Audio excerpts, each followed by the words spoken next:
அட்டே தமிழ்நாட்டில் தான் இருக்காருங்க.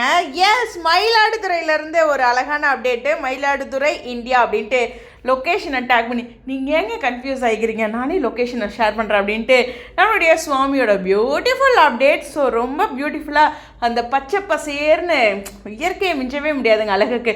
அவ்வளோ ஒரு அழகான ஒரு இடத்துல பவில மலையே அப்படின்ட்டு ஒரு சாங் போட்டு நம்மளுடைய சுவாமியோட அப்டேட். ஹலோ வியூவர்ஸ், நாங்களோட லக்ஷ்மி, நீங்கள் பார்த்துருக்க 0 லக்ஷ்மி. எந்த லொக்கேஷன்னு தெரில, ஆனால் வந்து ஏதோ ஒரு ஃபங்க்ஷன் மோடில் இருக்கார், ஜாலியாக இருக்கார் அப்படின்ட்டு இருந்தோம். நம்ம வெக்கேஷன் எல்லாத்தையும் வேறு வேறு இடங்களில் நினச்சிட்டு இருக்கும்போது நம்ம சுவாமி வந்து மயிலாடுதுறையில் இருந்திருக்காரு. கொஞ்சம் நியர் தஞ்சாவூர் தான் அவரோட நேட்டிவ் இல்லையா. ஸோ மேபி ரிலேட்டிவ் ஃபங்க்ஷன், ஏதோ ஒன்று ஃபங்க்ஷன் போயிருக்கலாம். ஸோ ரொம்ப பியூட்டிஃபுல்லாக இருக்குது. அது மட்டும் இல்லை, இந்த வெயில் காலத்தில் கிராமத்தில் இயற்கையோடு இருக்கிற ஒரு சுகமே தனிங்க.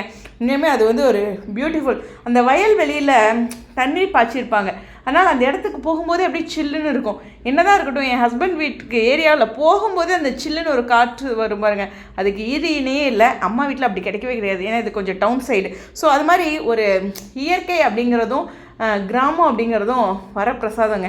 உண்மையுமே அவர் எந்த இடத்துக்கு போயிருந்தால் கூட நான் எவ்வளோ அழகாக சொல்லியிருக்கோமான்னு தெரில. ஸோ அவர் ஒரு பியூட்டிஃபுல்லான லொக்கேஷனில் இருக்கார், மயிலாடுதுறையிலேருந்து நம்மளுடைய சுவாமியோட ஒரு அழகான அப்டேட்டு. ஆனால் அவரோட ஃபேஸை காட்டாமல் அவர் சுற்றி அந்த வயல்வெளிகளை தான் காமிச்சார். இருந்தாலும் உங்கள்கிட்ட சொல்லணுன்ட்டு ஸோ லொக்கேஷன் தெரிஞ்சிடுச்சு. இன்னும் ஸ்பெஷல் அப்டேட் சுவாமி அப்படியே இந்த கேமரா இந்த பக்கம் திருப்பி உங்களோட அப்டேட்ஸும் காட்டிட்டு இருந்தால் சந்தோஷப்பட்டுருப்போம்ல. இந்த வீக்கெண்ட் இன்னும் ஸ்பெஷலாக இருக்கும்ல. எனிவேஸ் வெயிட் பண்ணுவோம், வரும் உங்களுடைய கருத்து காட்சிடும்.